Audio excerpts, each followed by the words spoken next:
विज्ञान भवन में आयोजित नारी शक्ति बंधन सम्मेलन में केंद्रीय महिला एवं बाल विकास मंत्री अन्नपूर्णा देवी ने कहा, यह एक पवित्र क्षण है जब हमारे सामने संकल्प, समर्पण और सफलता का संगम साकार हो रहा है। नारी शक्ति बंधन अधिनियम हमारी माताओं की शक्ति का एक प्रमाण है। आज का यह कार्यक्रम राष्ट्रीय निर्माण की नई और प्रेरक गाथा का उत्सव है।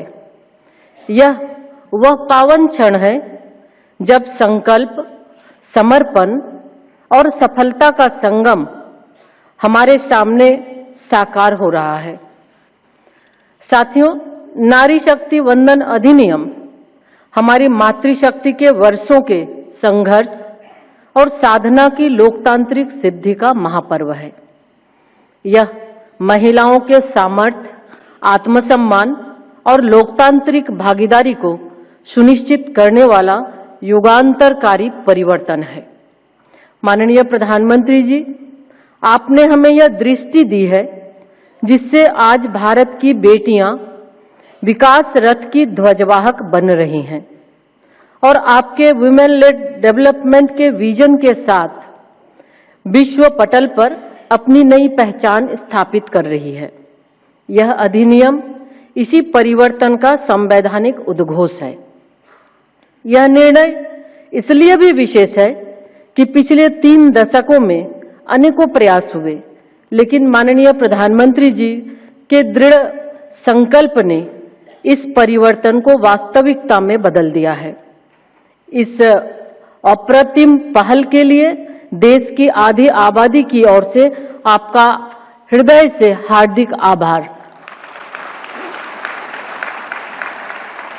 माननीय प्रधानमंत्री जी, जैसा कि आपने हमेशा प्रेरित किया है, 2047 तक विकसित भारत का मार्ग हमारी महिलाओं के सशक्तिकरण से ही प्रशस्त होगा। आपकी दूरदर्शिता ने देश की करोड़ों बहनों को सुरक्षा, सुविधा और सम्मान का कवच दिया है और इसी का परिणाम है कि आज वे उपलब्धियों के नए आयाम स्थापित कर रही हैं। पिछले 11 वर्षों में बेटी बचाओ बेटी पढ़ाओ से शुरू हुई यह यात्रा एक सामाजिक आर्थिक क्रांति बन चुकी है। उज्ज्वला योजना से जल जीवन मिशन तक और मुद्रा योजना से लेकर लखपति दीदी और ड्रोन दीदी तक, इन सभी पहलों ने महिलाओं को लाभार्थी से लीडर और निर्भर से आत्मनिर्भर बनाया है।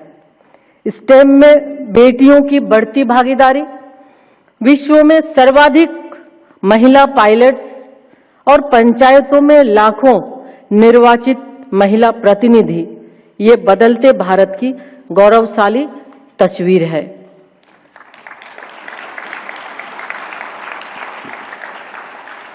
साथियों, देश में ऐसी असंख्य महिलाएं हैं जो अपने पारिवारिक दायित्वों को पूर्ण समर्पण, निष्ठा और प्रतिबद्धता के साथ निभा रही हैं।